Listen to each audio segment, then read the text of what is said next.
Sorry, parang medyo makakalimutin na din ata. So, ang ating pong next na mag-represent would be the family from Kalinga. At mula naman po sila sa Tinglayan. Ladies and gentlemen, let us have the presentation of Sagilot family.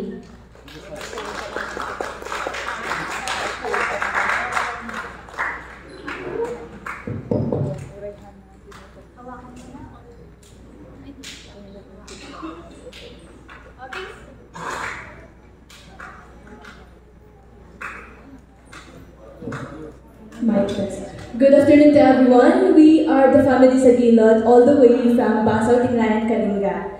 Today, we are not going to sing a song or dance kasi we're afraid na baka magkanta kami ngayon at tudo hang kami ito makaawit. Anyways, joking aside, today we're going to share a poem that speaks of our way of saying thank you to the 4-piece Pantawid Pamilyang Programa since our family is going to graduate na from the program this year. And with this poem, we also carry our barangay in this poem. Kasi yung mga struggles that we are going to share are also the struggles that are being experienced there, and as well as yung mga breakthrough naman through the Pantawid Pamilyang Programa are also showcased in this poem. So, ayun, that's all listen. This poem is entitled Salamat for Peace. Kulang ang 7 letrang S-A, L-A, N-A-T, salamat. O 2 letrang thank you. Upang pasalamatan ang programang nakatulong sa pangkaramihan. 4 na P ang tawag Pantawid Pamilyang Pilipino Program na aking ding tawagin 4Ps. Pag-asa, pangmasa, pangarap, at pagkaunlaran. Kami ang pamilyang Sagilot. Hamak na mahirap lang. May 6 na anak. Magsasaka at pangangaso ang pamumuhay. Ang aming palayan ay muntian, pinangkukunan lamang ng bigas upang maidaos ang kahirapan. Ako, si Jornaline Sagilot, ang pangatlong anak. Musmos pa lang ay mulat na sa kahirapan. Tsinelas na pinipilit kahit ito ay kainipis at nilalagyan ng alambre upang ito ay kumapit. Bagkong hindi tela, kundi sandobag na pinaglalagyan lamang ng pinamili sa tindahan. Mga uniforme kong may mga butas, manchado pa at maluwang sa maliit kong katawan, kinakasya dahil sa ate pa, minana. Ako si Josephine, ang pang-4. Alaala ko pa noon, inuutusan ako bumili ng payless, hawak ang bigas na pamali. O 1 kilo ng karne ng baboy ramo na pang-barter ng gatas. Dahil mapili kaming mga bata sa pagkain, mga konting gulay ng lola noon ay pinapamalit sa sardinas at itlog dahil dito lang kami. Tanging nararanasan lamang ang pinamiling palengke kung ang tatay ay nakahuli ng baboy ramo at pinabili. Akas may isang ina, minunagkanak. Nabigat, tihanta ka maitik. Tikayat dagiti uping. Ngam awan. Akin tutulong ta. Winubagbaliwalain. Winuhanta ka pagan-ano. Gaputahan ta nga maitik, tikayat dagiti uping nga itik.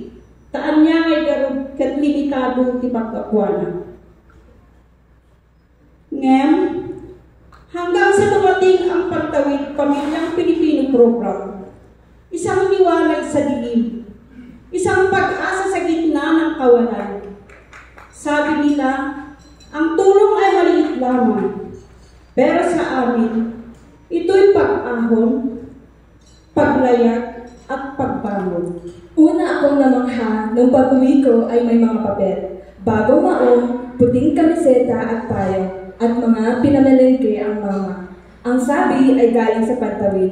Bilang musmos na bata, ito ay hindi ko maintindihan. Kaya pinaglandakan na lang sa mga kapwa kalaro. Pero patitid pala sila ay may mga bagong terno, sapatos, tsinelas at iba pa, kaya't kaming lahat ay nagsasaya. Ang sabi ng mama, pagbubutihin ang pag-aaral para hindi kami maalis sa programa. Kaya naman, nagpursigi sa pag-aaral. Tuwing payout kami ay nagsasaya. Hindi kami pinalaking materialistic o mahilig sa bagong gamit. Magkaroon ng bagong gatas gamit sa paaralan at itlog na ulam ay sapat na. Sa mga kasguram, pwede nang pumili ng hindi bagay ang nakataya. Hindi na pinipilit ang manipis na tsinelas. Duralite na ang bagong paboritong tsinelas. Nagamit sa pag-akyat at baba ng isang bundok papunta sa paaralan. Nang dahil sa pantawid, ang karamihan ng kalaro ko ay naranasang magbiyahe sa labas ng barangay. Kasama ang kanilang mga magulang at lagi na ding may bagong gamit per payout. Patuloy ang naging suporta ng pantawid sa amin hanggang sa aming ikalimang anak. Ginagamit ito sa pangkalusugan, pangpaaralan, pang-boarding house, at iba pa. Dumadalo na din sa mga programa ng 4Ps sa mga kabataan at nagiging aktibo na din kasapi ng pamayanan. Ang nanay ay naging parent leader, naging busy sa mga gawaing 4Ps. Kami naman ay tumutulong makilahok sa mga gawaing pampamayanan, pangkalusugan at programang pang-edukasyon. Minsan, binabati ko ang programang 4Ps dahil ginagawang tamad daw ang mga benepisyo. Pero hindi nila alam kung paano ang maging mahirap. Ang magsumikap pero kulang. Ang 4Ps ang nagbigay liwanag na pwedeng mag-aral ang mga kapos, na ang gobyerno ay hindi bulag sa mga kailangan ng mga mahihirap, na may paniwala sa mga pangarap ng mga bata at bawat pamilya. Tatlo na ang graduate sa kolehiyo ni na mama at papa, at isa na rin ay nakakatulong na sa pinansyal